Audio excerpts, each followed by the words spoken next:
Many thanks to PCB Way for sponsoring this video. Good day everyone, and welcome back to DX Explorer for a first video in 2025. And because it's the first video, I decided to start with a simpler project, but very necessary in my case. So today we're going to talk about an RF tap or an RF sampler.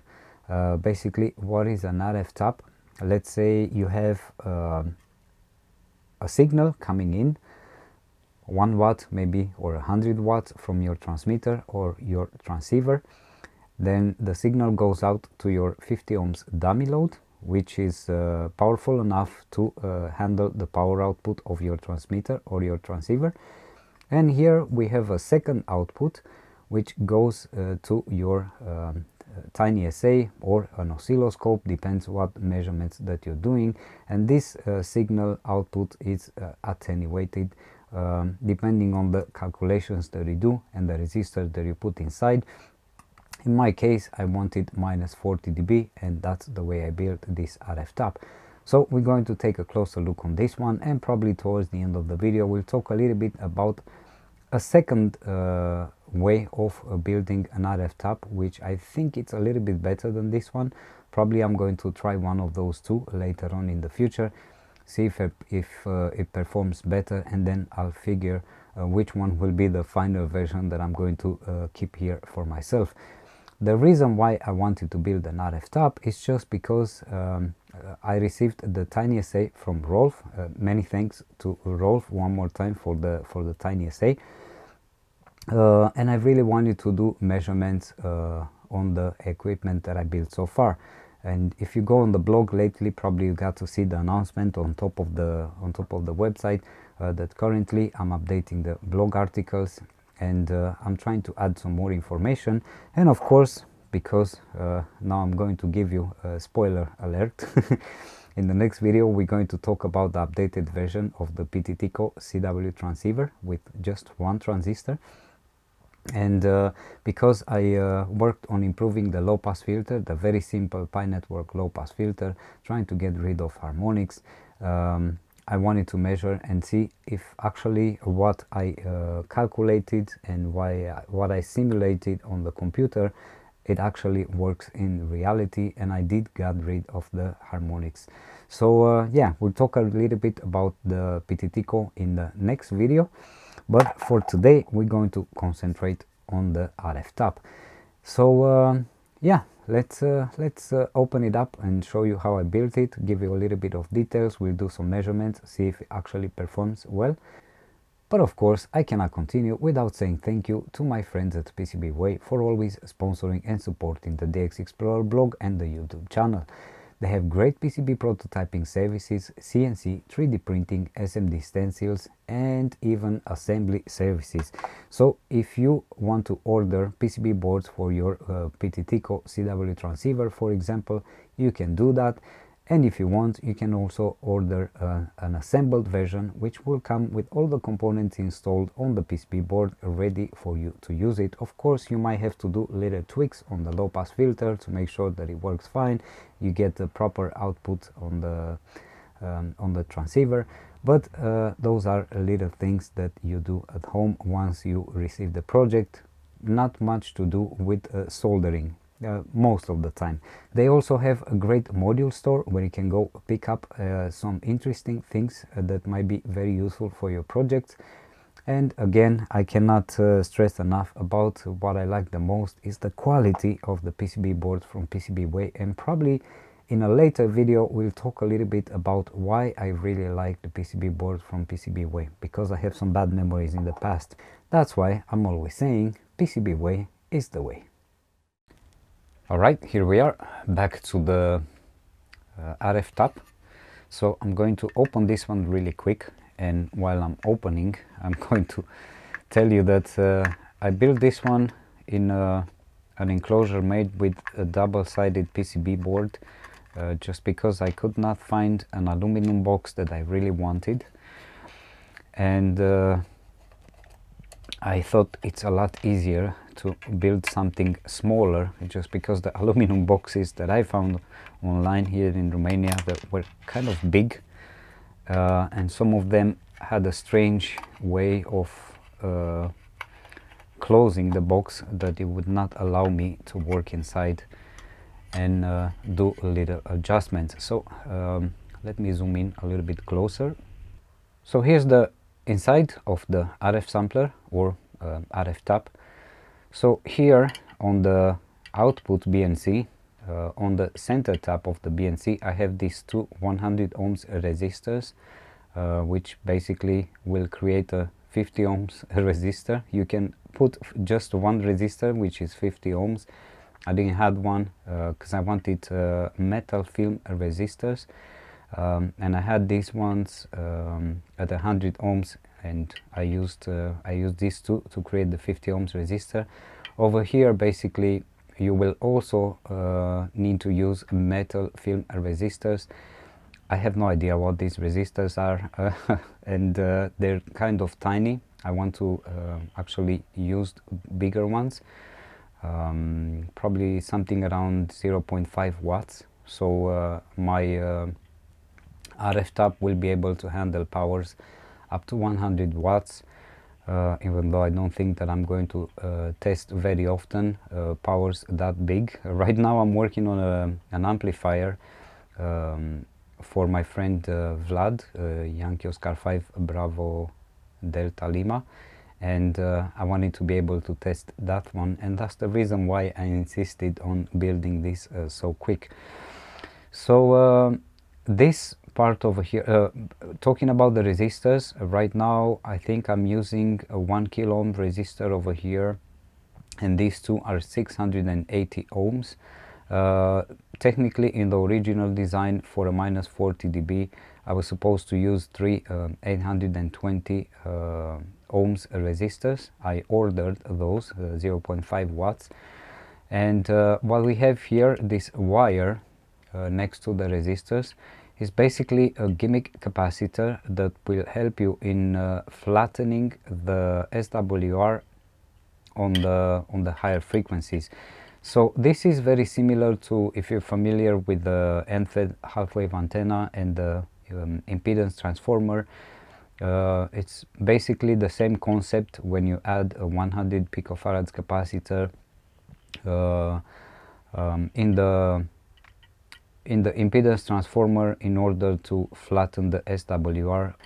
It's the same thing over here. This is just a piece of wire that goes across the first two resistors. You might play around with this one to make little adjustments. In my case, just because I'm not using the proper resistors, I think it's not exactly performing the way it should be. We'll talk a little bit more about this in the measurements, but usually this will do a good job, and this will work well, and we'll have a good SWR on frequencies all the way up to probably like 500 megahertz or even higher. So yeah, this is the struggle with this design. Basically, we'll talk a little bit more about the I think it's a better one towards the end of the video, and you will have no problems on the SWR part on that one. This piece of strip here is basically, in my case, it's just a piece of copper sheet. I think it's 0.3 millimeters thick, and in the original design you were supposed to use a brass piece. I could not find that piece of brass, so I just used some copper. This is what I had. Technically, this is like to keep. This one will help you keep the 50 ohms impedance from the input to the output to the dummy load. So basically it's like a transmission line, 50 ohms transmission line. This is the way I understand the whole thing. If you don't want to use this one, you can also design a PCB board that will cover the entire box, and probably you can screw it on the bottom of the box with some spacers, and over here you could design a 50 ohms strip. Basically there are calculators online. I will put the link in the video description for that. So what you have, it will be a double-sided PCB board which has a ground on one side. So the ground of the back of the PCB board will be connected to the ground, to the box basically, and to the ground of the BNC connectors, or whatever connectors you decide to use. Maybe you want to use SMA connectors. I think that's what I'm going to use in the final design. And the little strip will be just a very thin strip of wire, depending on the calculations that you do. Basically you will use the calculator in order to calculate the strip of wire, and it might be anything from maybe 1.5 millimeters thick, or maybe 3 millimeters, depending on the result in the calculator, but that will be your 50 ohms transmission line. So it will help you to keep the impedance between the output and the input and the output, and also to keep the losses down, so you don't have any signal losses, or at least as little losses as possible between the input and the output. On the screen you can see the very simple schematic of this RF tap, and there is also a table with calculated resistor values depending on the attenuation level that you would like to have. And I think this is it. I mean, it's really not much to talk about. It's a very simple device, and it's a great help. In my case, I really wanted to be able to measure the output signal from the transmitters and the transceivers that I'm building. And the reason why I think this is an advantage comparing to the RF attenuators that you can buy online is that it will allow you, for a fraction of the price of a how do you call this, an RF attenuator, to build one device like this, and it allows you to measure greater powers for less money. And if you build it with care and attention, and you do measurements and adjustments, you can get it to work pretty good, so you have precise measurements, as close as possible to precision, actually. Of course, we're not going to do lab measurements, we're still amateurs, but as close as possible as we can get to perfection, then that's the better. So yeah, this is the construction. We'll talk about the second method of building this one without resistors towards the end of the video. Right now, let's do some measurements really quick and explain a little bit about the way it should work. So the first test that I'm going to do is to measure some resistance over here to make sure that I built it correctly, or at least as close as possible to correct. So the first measurement is going to be between the ground of the box and the tip of the BNC connector on the output, and I should have 50 ohms. I have 49.4, so I'm pretty close. I guess I have to take in consideration the tolerance of the resistors that I'm using. Is these two over here. So yeah, 49.4, not bad. Okay, now I have to measure also the resistance between the input or the output. It's the same basically, doesn't matter which point I'm measuring, and the tip of the output, or the attenuated output. And here in the original design I was supposed to have 2400 ohms, but because I'm not using exactly the resistors that I was supposed to use, I only get 2345 ohms. So that means my attenuation levels should be a little bit lower than minus 40 dB. So yeah, so far this works correctly. Now let's connect it to the NanoVNA and see the impedance and an SWR sweep on across the HF bands, because that's what I'm interested in right now. But we're going to I'm going to show you a little bit on how it performs on higher frequencies, and how we can improve that. So before moving away from this one, from the mechanical construction to the NanoVNA, I also wanted to give you the measurements that I used for this piece of copper that I soldered between the tips of the BNC connectors. which I call it a transmission line. So this one is 28 millimeters wide, and over here I have 26 millimeters. So this is the size that I used in the original article. I believe it's a little bit different. It was supposed to be 34 millimeters or something like that. I can't remember. But yeah, I had to use something that it will fit my box, and probably this one is very important, that it should be set up correctly and adjusted on size until you get the perfect 50 ohms between the input and the output, and as little losses as possible. And now we'll get to see the results of if what I did was good or bad on the NanoVNA. Okay, so I connected the device to the NanoVNA, and before that I calibrated the NanoVNA the best I could, because I don't have the right connectors over here to switch from BNC to SMA.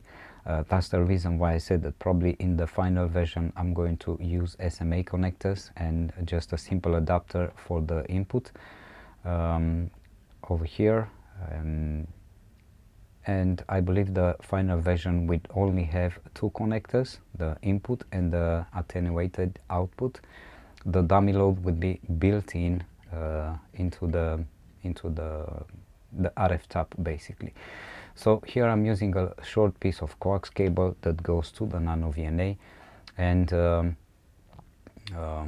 the other piece, it's basically just the cable that comes with the NanoVNA. So again, I tried to calibrate this as close as I could to get the best readings possible. So let me zoom in onto the NanoVNA. So if we go and have a look on the resistance on the Smith chart, I have 49.2 ohms right now, and this is at 1 megahertz. And if I scan it across, right now I'm somewhere around 96.6 megahertz. The resistance, the impedance, sorry, it's again around 50 ohms. If I go higher, this is already 207 megahertz. The impedance is a little bit higher, it's 52 ohms. And it goes low, and then again it goes a little bit higher, around not so bad actually. Here it's almost 51 ohms at 300 megahertz. So yeah, this I believe it has to do with the type of resistors that I used, and possible with the transmission line, the little piece of copper that I made over there. I also have some signal attenuation. It's minus 0.4748 dB. It goes a little bit lower, then over here it goes again a little bit higher, minus 0.39 dB at around 207 megahertz. So yeah, right now I'm pretty happy with the results. Right now I'm going to go, let's see over here, stimulus, start. I'm going to put 1 megahertz and stop 30 megahertz, because I'm more interested in the HF band at this point. And over here I have very little losses, minus 0.21 decibels, way better. And the impedance, it's pretty close to 50 ohms, 49 point. Over here it goes a little bit lower, 49.24 ohms, and it's changing, and it goes a little bit higher towards the 30 megahertz portion of the band. Over here I have 49.24. So yeah, it's pretty close. I mean, I'm happy with the impedance, and I'm happy with the signal loss as well. I mean, probably could be better, but yeah, considering the way I build this thing, I think, and the resistors that I used, I think it's not so bad. Okay, so what I did now, it's I connected 1 watt dummy load on the output. I have this one connected to port 2 of the NanoVNA, the input, and the attenuated output is connected to port 1 of the NanoVNA.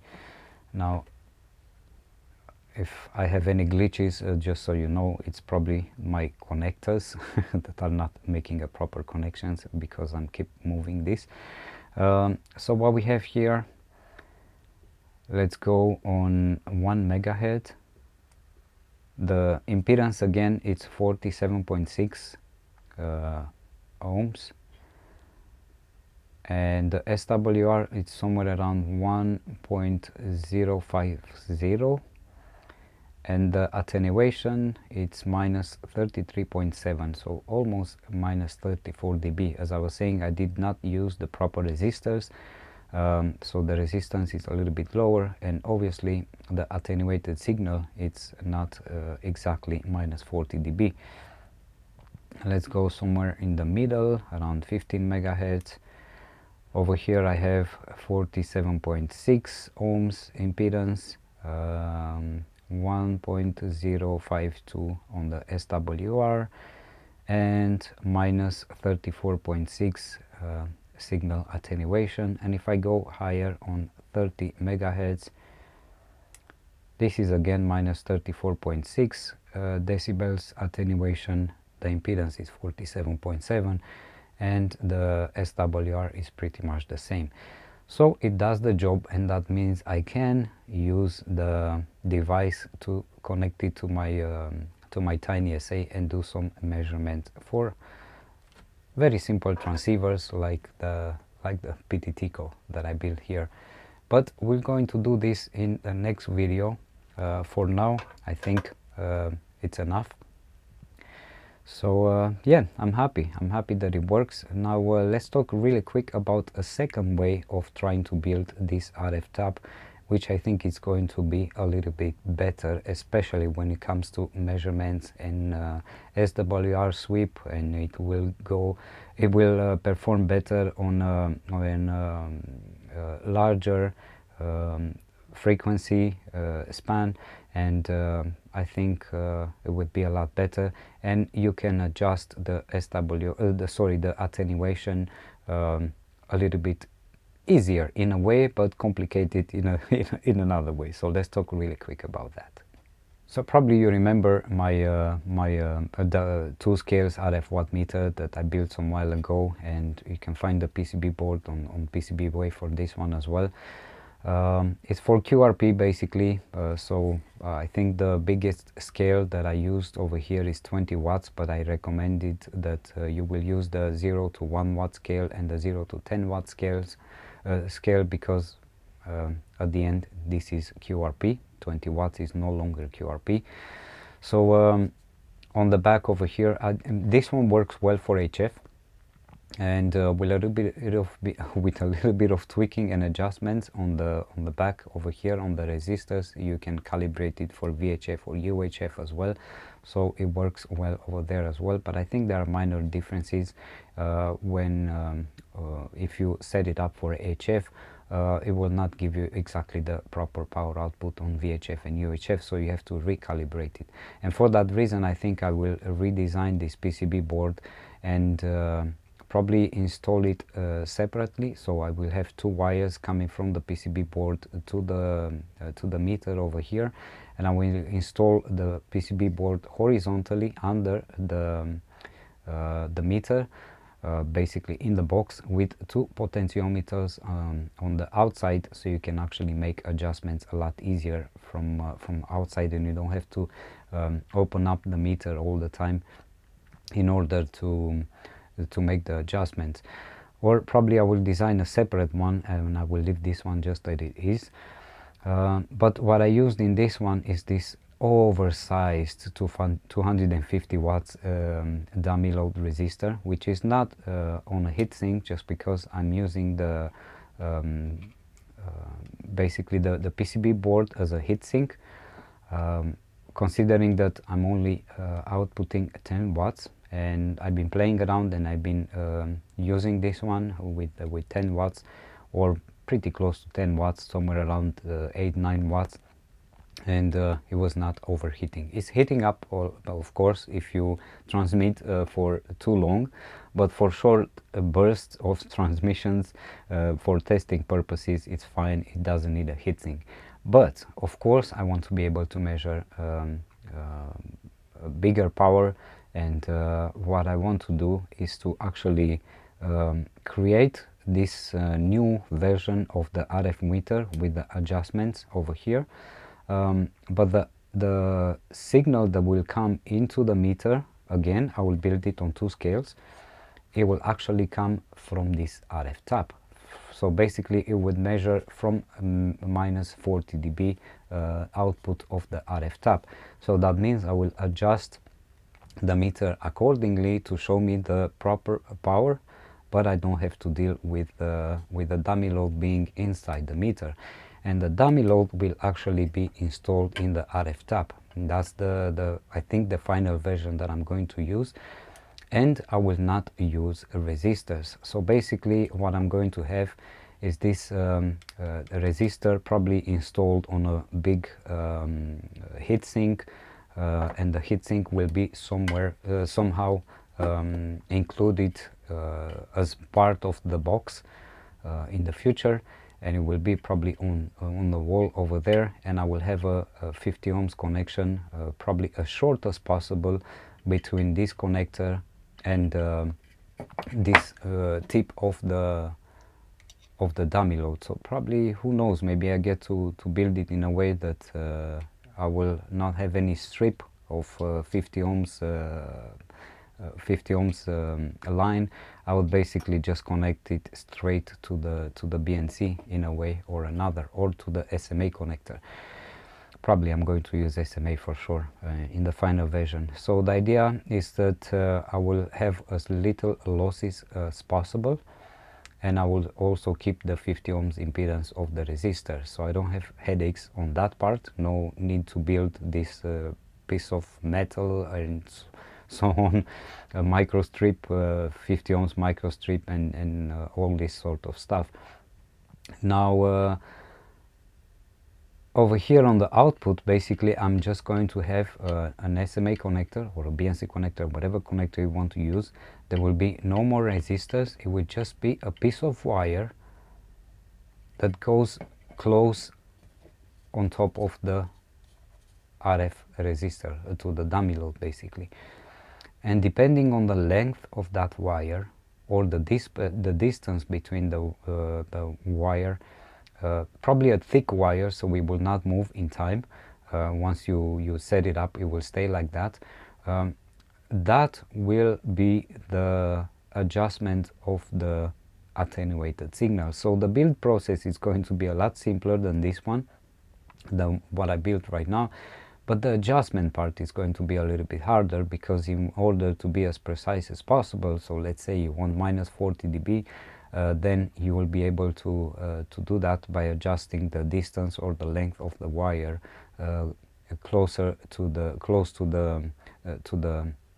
RF resistor, the dummy load basically. Now that's the only hard time with that one. It's just that you will have to do a lot of adjustments, and I would recommend to do tests when you do that, but probably we're going to talk about, I'll make another video when I build the final version. When you test the RF attenuated signal on the output, I would recommend you to also test it with the enclosure fully enclosed, basically with a cover on top. Now my logic tells me that if I'm using, for example, the RF attenuator like this, not attenuator, RF tap like this, basically I still have a little bit of RF going out in the air, and if I put the lid on top, basically I will trap the RF inside. So my logic tells me that the RF level inside the box will be just a little bit higher, so it might influence the measurements. So that is why for the tests I would actually test it with the lid on top of the box, and take it off and make future adjustments and so on until you get it to minus 40 dB or minus 50 dB, minus 30, depends on what you want. The advantage with that one, I think, is that let's say you build it for minus 40 dB because that's what you need, but at some point you might want to use minus 50 dB just because you have to measure bigger power and you need more attenuation. So what you do, you can actually just open the lid of the box, and you adjust the wire, the distance between the wire and the resistor until you get minus 50 dB. You put the cover back once you have the final measurements, and you can do that without any problem. The advantage of that one is that you no longer have to have headaches calculating the power that these resistors can handle in order to depending on the signal the power of the signal that you're putting into the dummy load. So for example, right now if I'm measuring 10 watts or 20-40 watts, I should be okay with the quarter watt resistors. So I should be able to measure without any problems 20 watts, 30 watts, probably, not sure, but I think yeah, with this size of the resistors. If I want to go higher to maybe 100 watts, definitely I'm going to need half watt resistors. But with that version, with the wire, you don't have to stress about this because you can put as much power as you want into the RF tab, because it has no straight connection over here, so there will be no resistors blowing basically. The only thing that matters the most is that the RF the dummy load will be able to handle the power that you put in. So yeah, I think that is a much better version, and I think that is what I'm going to use. And in theory, from what I read so far, the SWR sweep will be flat for a wide range of frequencies, so we will not have to deal with gimmick capacitors and so on. So yeah, I think that is the final version that I'm going to build, but for now I'm happy with this one. So I'm just going to put it together and start doing my measurements. I guess that's it for today. I hope it helps, and now I'm really excited that I can finally do my measurements and update the blog articles. Thank you for watching. I'll see you in the next video. Until then, 73, and have an amazing rest of the week from Yankee Oscar 6 Delta X-Ray Echo.